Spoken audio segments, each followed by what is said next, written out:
مولاي صل وسلم دائما أبدا على حبيبك خير الخلق كلهم.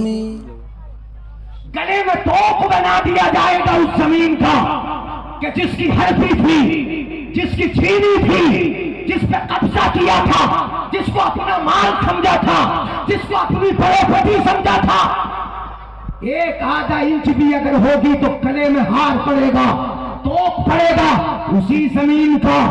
کتنی بھاری ہوگی. اب کیسے گھومے گا؟ کبھی حضرت آدم کے پاس، کبھی حضرت نوح کے پاس، کبھی حضرت شیش کے پاس، کبھی حضرت ابراہیم کے پاس، کبھی حضرت اسماعیل کے پاس، کبھی حضرت موسیٰ کے پاس، کبھی حضرت ہارون کے پاس، کبھی حضرت عیسیٰ کے پاس، اور کبھی اپنے آقا کے پاس. کیسے گھومے گا لے کر؟ کیسے گھومے گا؟ اس لیے آج لے ان کی پناہ، آج مدد مانگ ان سے. کل نہ مانیں گے قیامت میں اگر مان گئے. آج ماننا پڑے گا، ورنہ یہ دن ورنہ تمہیں ایسا دن بھی دیکھنا پڑے گا کہ جس دن شرمندگی ہوگی. کوئی پوچھنے والا نہ ہوگا، کوئی پرسان حال نہ ہوگا، کوئی کوشش کرانے والا نہ ہوگا، کوئی بچانے والا نہ ہوگا، کوئی سامنے نہ آئے گا. رب کا غضب ہوگا. اعلیٰ حضرت فرماتے ہیں کون بچانے آئے گا؟ آج مان لے ان کی بات. سنا دوں اعلیٰ حضرت کا شعر ہے، توجہ، ہاتھ اٹھا کے بولے یا رسول اللہ. اعلیٰ حضرت فرماتے ہیں کل قیامت کا دن ہوگا اور عالم یہ ہوگا خدائے قہار ہے غضب پر. خدائے قہار ہے غضب پر. کھلے ہیں بدکاریوں کے دفتر، بدکاریوں کے دفتر. خدائے قہار ہے غضب پر، کھلے ہیں بدکاریوں کے دفتر. اب وہاں پکارو گے تو کسے؟ بچا لو آ کر شفیع محشر، بچا لو آ کر شفیع محشر. تمہارا بندہ عذاب میں، اٹھا دو پردہ، دکھا دو چہرہ کہ نور باری حجاب میں ہے. زمانہ تاریک ہو رہا ہے کہ مہر تب سے نقاب میں.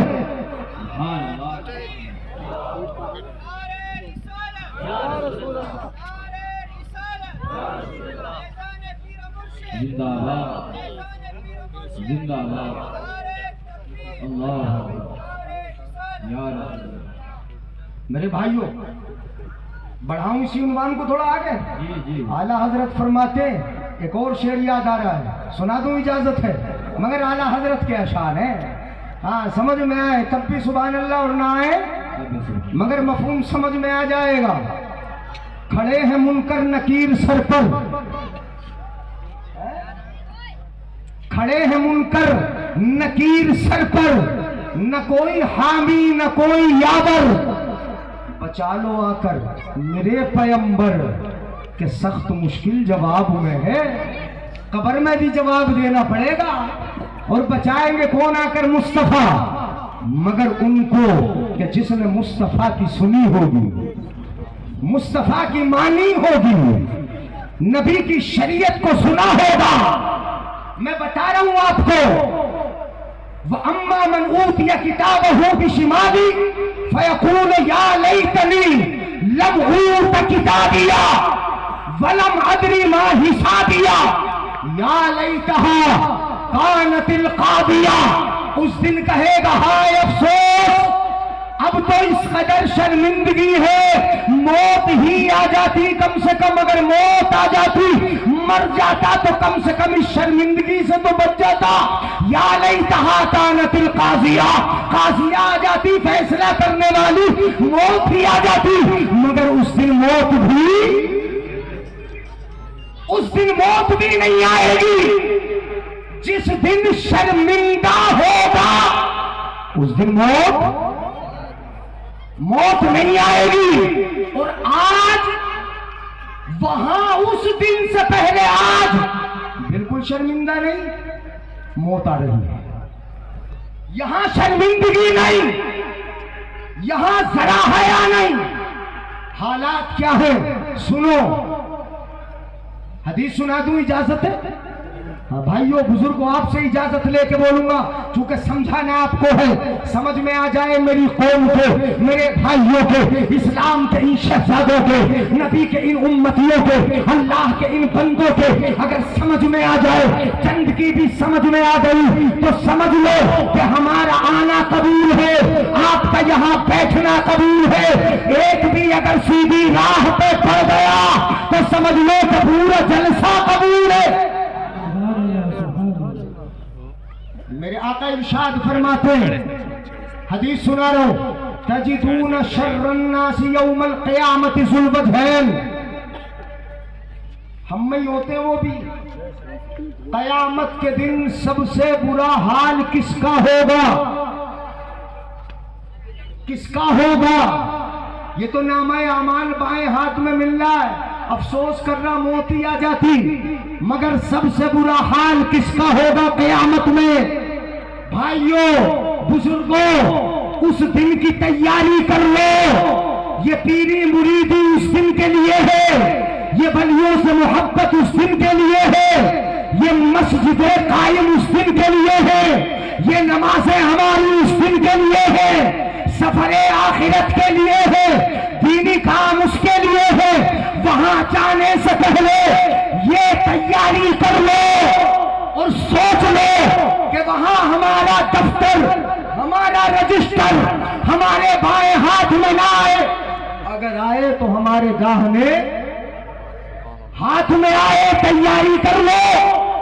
میرے آقا نے فرمایا تجدون شر الناس، قیامت کے دن سب سے برا حال ان لوگوں کا ہوگا. جملہ بول رہا ہوں سب توجہ کر لو. کس کا ہوگا؟ ذو الوجہین، جو دو منہوں والا ہوگا. تمہاری سمجھ میں نہیں آیا؟ دو منہ کا سمجھتے ہیں؟ ایک منہ کا تو سمجھتے ہو سب، ایک منہ کے منہ تو ایک ہی ہے سب کا. دو کس کے ہیں؟ منہ تو ایک ہی ہے، زبان بھی ایک ہی ہے، مگر حدیث میں کہا گیا ذو الوجہین.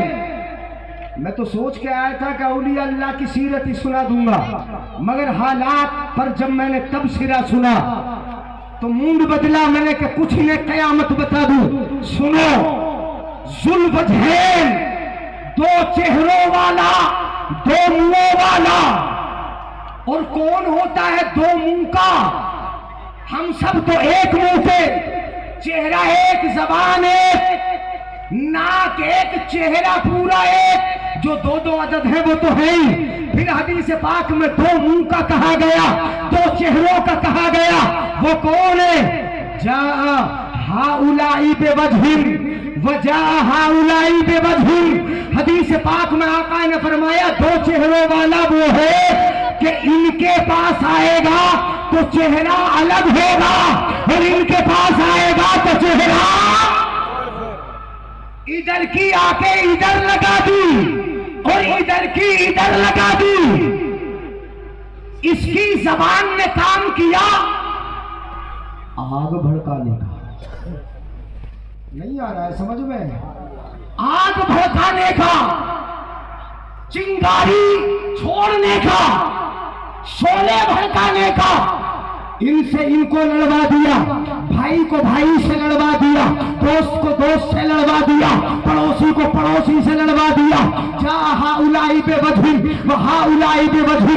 ادھر الگ چہرے سے ادھر الگ چہرے سے منافقانہ چال چلا، دوگلا بن گیا. قیامت کے دن سب سے برا حال اس دوگلے کا ہوگا. اور کیسا حال ہوگا؟ لڑواتا تھا نہ دنیا میں، آج تیری حالت ایسی کر دی جائے گی کہ تو لڑوا کے لوگوں کو تماشا دکھاتا تھا، آج قیامت میں سارے لوگ تیرا تماشا دیکھیں گے. نعرہ تکبیر، نعرہ رسالت. اور حضرت دادا دریا پیر شاہ صاحب رحمت اللہ علیہ حضرت علامہ مفتی جلیس القادری صاحب قبلہ، نعرہ تکبیر، نعرہ رسالت۔ کبھی دوغلا نہیں بننا ہے۔ من کانا، ایک دوسری حدیث اور سنا دوں، ہے اجازت؟ اجازت دیتے رہو۔ ہاں ماشاءاللہ اچھے لوگ ہیں، اللہ کے ولی کے مزار پہ حاضر ہیں نا، اچھے ہیں، مگر قبرستان کا معاملہ صحیح کر لو، گندگی نہ کرو، جو جگہیں ہیں اس کو صحیح کر لو، اپنی جگہ پہ قبضہ رکھو، اللہ کی جگہ پہ، عام مسلمانوں کی پراپرٹی پہ تم قبضہ نہ کرو، کسی کو حق نہیں، بلکہ عام قبرستان میں یہ بھی حق نہیں کہ قبر کو پکا بنایا جائے، اس لیے کہ قبریں اگر سب نے پکی بنانا شروع کر دی تو قبرستان میں جگہ کہاں رہے گی، پھر دفن کہاں ہوں گے، تو عام ہونے کا مطلب کیا ہوا؟ جب یہ بھی حق نہیں، جس کے لیے ہے قبرستان مردے کے لیے، اس کی قبر کو پکا کرنے کی عام لوگوں کی اجازت نہیں، تاکہ قبرستان گھر نہ جائے اور بعد والوں کو جگہ نہ ملے۔ جب قبر والے کو مردے کے لیے پکا کرنے کی اجازت نہیں تو نتیجہ سن لو، تمہیں پکے گھر قبرستان میں بنانے کی کیسے اجازت ہوگی؟ تمہیں قبضہ کرنے کی کیسے اجازت ہوگی؟ تمہیں اپنی پراپرٹی بنانے کی کیسے اجازت ہوگی؟ نہیں ہو سکتی۔ اما حدیث شریف میں دوسری سنا رہا ہوں، من کانا ذل وجہین فی الدنیا کان لہ لسان من النار۔ آقا فرماتے ہیں جو دنیا میں دو منہوں والا ہو کے رہے گا، کل قیامت کے دن اس کی زبان آگ کی بنا دی جائے گی۔ کائے کی بنا دی جائے گی؟ اچھا آگ کی ہی کیوں بنے گی؟ یہ سمجھ لیا کریں، آگ کی ہی کیوں بنے گی؟ کوئی اور سزا ہو جاتی، مگر اس کی زبان کو آگ کی زبان بنایا جائے گا، اس لیے کہ اس زبان کا کام آگ لگانا ہی تو تھا۔ اس نے آگ لگائی، بھائیوں میں آگ لگا دی، محلے میں ہی آگ لگا دی، گاؤں میں آگ لگا دی، پریشان کر دیا۔ جب اس کی زبان نے کام آگ لگانے کا کیا تو پروردگار عالم نے جو اس کا کام تھا اسی کے مطابق اس کی زبان کو آگ کا بنا دیا اور دنیا کو تماشا دکھا دیا کہ دیکھ لو یہ تھا وہ آدمی کہ جو زبان سے آگ لگاتا تھا، اب زبان اس کی آگ کی بنا دی۔ آج لے ان کی پناہ، آج مدد مانگ ان سے، کل نہ مانیں گے قیامت میں اگر۔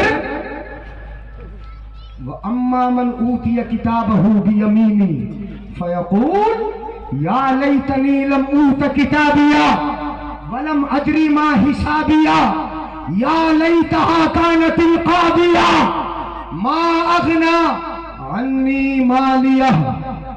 وہ کہے گا کل قیامت کے دن نامہ اعمال بائیں ہاتھ میں مل چکا ہے، رسوائی ہو چکی ہے، سب دیکھ رہے ہیں۔ ما اغنا عنی مالیہ، بڑا مال میں نے جمع کیا تھا، میرا مال بھی آج مجھے بچا نہ سکا،